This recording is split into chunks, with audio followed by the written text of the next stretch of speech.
Pallas Capital continues to build their workbook and reputation as a non-bank lender to Australian developers and property owners. Working closely with sister company Fortis, along with a range of other developers, the lender has settled over $600 million in loans over the past 12 months.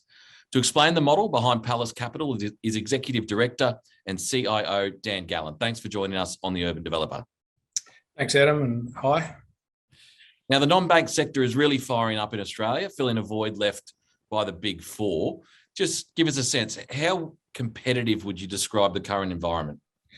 Listen, it's really competitive at the moment, and I think that's a really good thing. It's a good thing for borrowers and developers to have some competition in the market. It's a really well-known fact. The big four have dominated the lending landscape in Australia for a long time now. It's the homogenous product they bring. It makes life a little bit difficult for developers to access flexible credit. So as the non-bank markets have become more competitive, it has opened up options for developers and investors, which we think that's a really good thing. It's competitive as I've seen it in the last 3 years, and it's good. It's driving down costs for borrowers, and it's opening up flexibility in product. So it's a good thing, and it's a very competitive market at the moment. Yeah, okay. So then the Pallas Capital business has actually grown quite rapidly over the past few years. Can you give us a current sort of state of play for your business? Give us a sense of how it's grown so quickly and where you're going to. Yeah, sure. It's been such a fun ride as a business owner in this space. We've got some traditional parts of our non-bank lending business that make us look a bit like some of the others, and it's got some non-traditional parts. And I guess those non-traditional parts of our genesis and the company culture we've got and the ethos we bring to our lending, I think, has been provide the real impetus for our quick growth. The business started with founders, myself one of them, from different industries. We've got legal, investment banking, development, global financial services type businesses. So that really brought a different mindset, I think, than just traditional lending to the genesis of our business. So we've done things a little bit differently. It started with owners' capital, making loans with owners' capital, and that continues to this day. We put up first loss and we participate alongside our investors in a lot of the loans we make. So we think that genesis and the entrepreneurial flair we've brought to our business, and also the innate sort of real estate background of our business has helped us grow into the development lending space and traditional lending space quicker than others. We understand the markets incredibly well because a lot of the group have development experience in those same markets, and it's really given our investors the support to grow with us really quickly. And so every year we've sort of doubled our origination capacity, and we continue to do that, and we hope to do over $1 billion this financial year. And we continue to grow our team with high quality hires, and that's proven a real fillip for our business, has been able to attract quality talent in the origination team, able to attract quality talent in the credit underwriting team as well. Mm-hmm. Mm-hmm. Now, you work really closely with boutique developer Fortis. Yeah. How does this relationship work? I understand you share an office together. Yeah. And what's the broader play here between Pallas and Fortis? Listen, Fortis and Pallas are owned by the same parent company.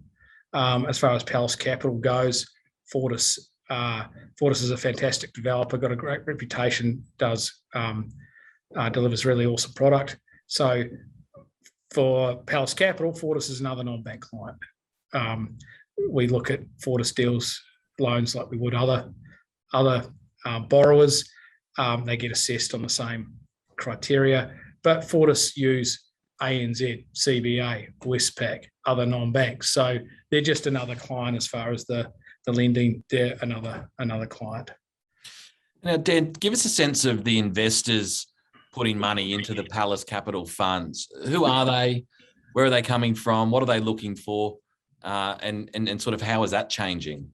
It's really, really simple. The investors in these funds, they're looking for security of their principal investment, and they're looking for yield. It's those two things. You can distill it down into that simply. They're looking for those two things. So what they invest with us for is the security of first mortgage underlying security. They're looking for fixed income, which is what interest paid on loans is. So it covers those two bases really importantly. And they compare that to what's available in the market for similar type of yield. So some of their options might be, I can buy shares and get dividend income, but you've got equity risk, shares go up and down. Or it might be, I invest in corporate debt. So I'm lending to businesses and I take that business risk and I get a similar type of yield.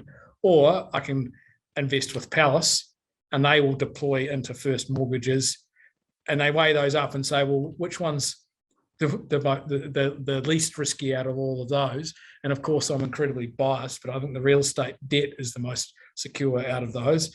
And, we've done over $1 billion, 1.2, I think now, $1 billion worth of investing on behalf of our clients, and we haven't missed an interest payment during that period. So I think in terms of the proof being in the pudding, it's been an incredibly safe, stable, high-yielding investment for our clients. And what's the profile, Dan? Is it largely sort of sophisticated investors and smaller superannuation funds? Are they institutional? Are they high net worth individuals? Just take us through who is behind the Pallas Capital. A lot of our investor base started as high net worths. We've got an AFSL that allows us to raise funds from wholesale investors only. So we've got a minimum investment ticket of $100,000. Our average investor is probably in for about $1 million, and we have many sort of $10 million plus investors. So I think ultra high net worth plus family office type funding is how we started our business alongside our own capital.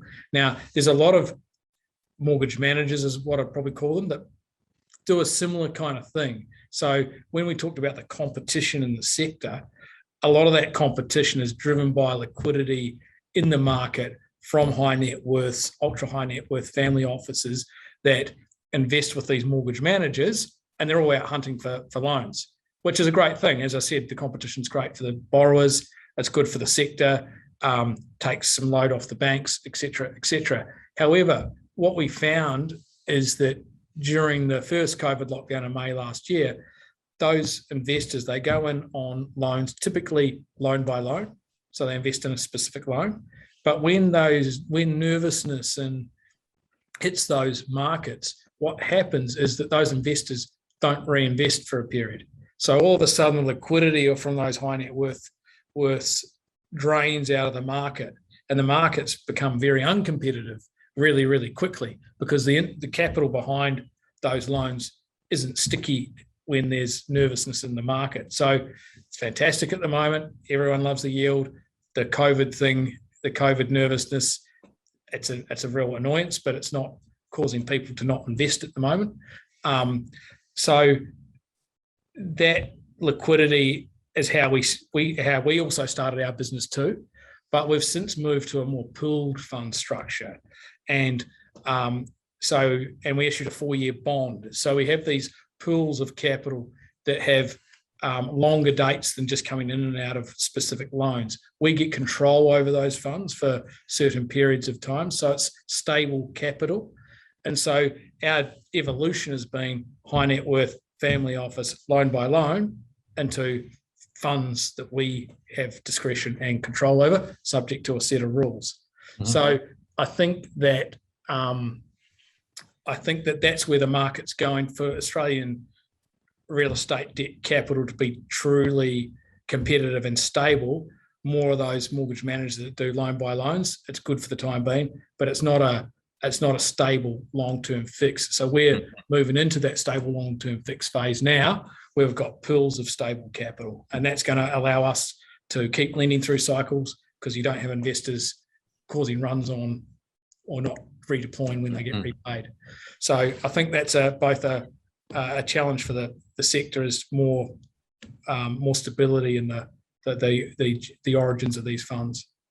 And then let's just talk about risk then, because there's obviously a huge amount of capital out there, and presumably with any market, there's a range of sophisticated operators and less sophisticated operators. Yeah. What are the key risks that you see to the non-bank sector?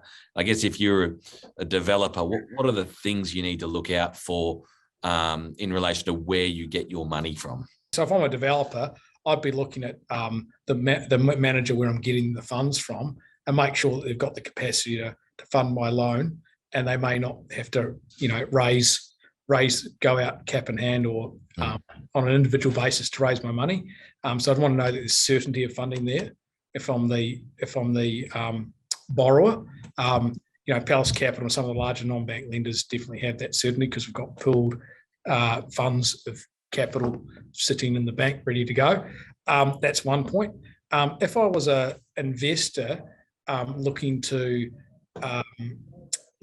invest with a Pallas Capital or a Pallas Capital equivalent out in the market, I'd really be looking at what their lending policy allows them to do, what sort of valuers they use. Do they use the tier 1 valuers? Do they use the tier 3 valuers? Where do they focus their lending? Are they focusing the lending in locations to asset classes that the managers have really good experience underwriting and managing, or are they going outside their hitting zone or strike zone, so to say? And if something went wrong, could they get the investor money back in those sort of areas if they're not that familiar with it? So it's those sort of things that I'd be asking if I was an investor, because they do have choice at the moment. And again, the one thing I would also look at if I was an investor is, listen, if you're getting first mortgage returns and someone's offering you 10%, that loan probably has to yield a 12%. Have a think about what sort of borrower is borrowing at 12, 13, 14%, and have a think about what that underlying security might be.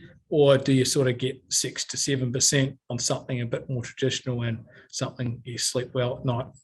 So there's those sort of things to weigh up. Big time. Now, just from a business point of view, just to wrap it up, what are your growth plans? What's the next few years look like in terms of Pallas? Mate, more of the same. So, we've doubled origination volume every year since we started.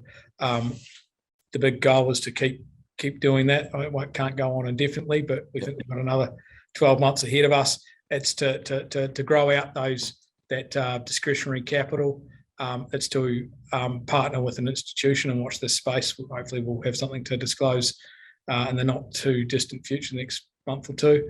And it's really to create those stable pooled funds that we can deploy into the sector, and keep hiring great people, keep the culture going, and most of all, enjoy it. Seems like you're doing a pretty good job doing that. Dan, thanks very much for your time. Wish you all the best. Thanks, mate. Cheers, Adam.